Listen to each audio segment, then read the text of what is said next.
Se você matar alguém no Brasil, a chance de você ser descoberto é de menos de 8%. Isso mesmo, menos de 8% dos homicídios no Brasil são solucionados. Todos os anos nós temos mais de 60 mil homicídios e isso significa que todo ano mais de 50 mil criminosos matam no Brasil e não são punidos. Só pra gente comparar, a taxa de homicídios solucionados no Reino Unido é de 90%.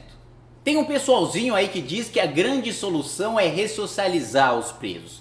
Dê uma olhada nesse mapa. O número de homicídios em todos esses países é igual ao número de homicídios no Brasil. São 2 bombas atômicas por ano só em homicídios no Brasil. Isso sem falar nos mais de 45 mil estupros e 500 mil roubos de veículos por ano. Como é que a gente vai ressocializar gente que nem tá na cadeia? Existe também a conversinha mole de que só existe crime no Brasil por causa da pobreza e da desigualdade social. Será mesmo? Dá uma olhada nesse gráfico. Desde 1980 até hoje, o PIB per capita aumentou 4 vezes. O índice de Gini, que mede a desigualdade social, também melhorou muito, mas ainda assim o número de homicídios quadruplicou. Ou seja, com menos desigualdade social, com menos pobreza, ainda assim o número de crimes violentos aumentou. Exemplo claro disso são as cidades de Maceió e João Pessoa, que têm verdadeiros índices taxas de homicídio de zonas de guerra. A região Nordeste entre 2004 e 2009 foi a região que mais se desenvolveu no país, com um aumento da renda bruta real de 28,8%. Mas ainda assim foi justamente nessa região em que a violência e que a criminalidade mais aumentou. Dizer que ladrão só rouba porque é pobre é uma ofensa aos pobres. Mesmo passando por diversas dificuldades, a maioria dos pobres é muito honesta e trabalha muito. O crime é uma escolha. Ou vocês acham que Lula, Joesley, Wesley, Ike Batista e Marcelo Odebrecht só roubaram porque eles não tiveram oportunidades na vida? Se crime fosse reflexo apenas de educação e de renda, Brasília não tinha nenhum bandido. Afinal, todos os deputados ganham mais de 30 mil reais e a maioria tem ensino superior. A maior responsável pelo caos na segurança pública é a impunidade. E isso o Brasil tem de sobra. Dá uma olhada só nessa decisão. O juiz livrou um cara que tentou matar outro a tiros porque ele disse que era um mero acerto de contas entre facções que não coloca em risco a sociedade. Ou seja, um cara, para esse juiz, atirando no meio da rua tentando matar pessoas não é um risco para a sociedade. Vamos liberar. Nesse outro caso, um membro do Comando Vermelho que foi preso trocando tiros com a polícia com 6 armas e 1 fuzil, ficou preso 4 dias e depois foi solto por um juiz para que fosse trazido para o convívio social. Eu tenho certeza absoluta que depois dessa decisão, o bandido saiu da cadeia e se adaptou completamente ao convívio social, nunca mais cometendo nenhum crime.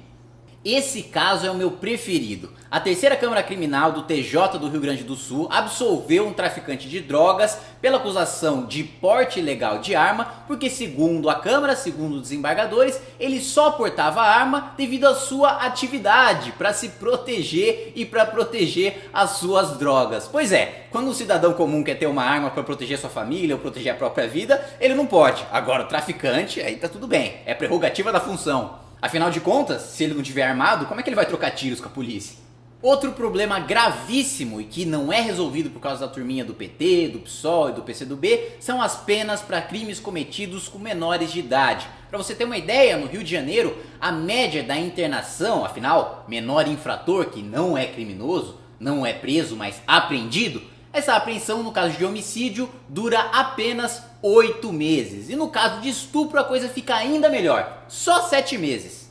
É um absurdo que um adolescente de 16 anos que já pode votar e portanto decidir os rumos do país não possa ser responsabilizado devidamente pelos seus crimes. E o mais irônico disso tudo é que a mesma turminha que diz que o menor de idade, que o menor de 18 anos é ingênuo demais para saber se está cometendo um estupro ou um homicídio, defende que uma criança de 8 anos de idade possa, independentemente da vontade dos pais, decidir trocar de sexo pelo SUS. Pois é, esse é um projeto do deputado Jean Willis e da deputada Érica Cocai. É essa a coerência para a segurança pública que eles defendem. Ah, mas o Brasil prende demais. Nós temos que ressocializar os presos. Cadeia não resolve. Os presídios estão lotados. A gente tem um encarceramento em massa. A grande solução é armar os policiais com flores e cada vez que eles forem subir o morro, eles subam cantando Imagine. Encarceramento em massa no Brasil. Encarceramento em massa. Encarceramento em massa. Encarceramento em massa. Será que o Brasil prende muito? É verdade que nós temos mais de 600 mil presos, o que nos coloca como o quarto país do mundo com a maior população carcerária. Mas isso tem uma razão óbvia. O Brasil tem a quinta maior população do mundo. É natural que nós tenhamos mais presos.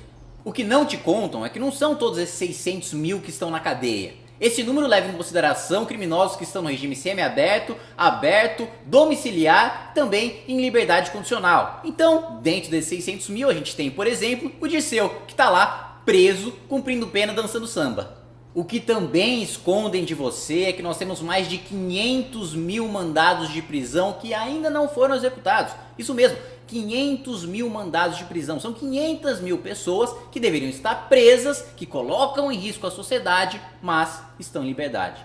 O que faz com que os presídios fiquem superlotados é o discurso vitimista de que bandido é vítima da sociedade. Com esse discurso, o poder executivo, os governadores, o presidente da república ficam intimidados e ficam desmotivados a construir novos presídios, fechando completamente seus olhos para o caos na segurança pública e para o caos dentro das cadeias. A verdade é que o Brasil prende pouco, a maioria dos criminosos estão na rua e se as coisas continuarem como estão, vão continuar na rua, matando, roubando e estuprando. Chegou a hora de acabar com essa farsa. O MBL está fazendo uma campanha em prol da aprovação de projetos no Congresso Nacional que acabem com o entra e sai nos presídios, que acabem com a prescrição de crimes como homicídio, como estupro, como já acontece em diversos países envolvidos, e que tornem hediondos os crimes cometidos contra a vida de policiais. Para mudar a realidade da nossa segurança pública, a gente precisa da sua ajuda. Precisamos difundir essa pauta o máximo possível para obter o maior apoio possível da sociedade civil. Se você concorda que o lugar de bandido é na cadeia, compartilhe esse vídeo.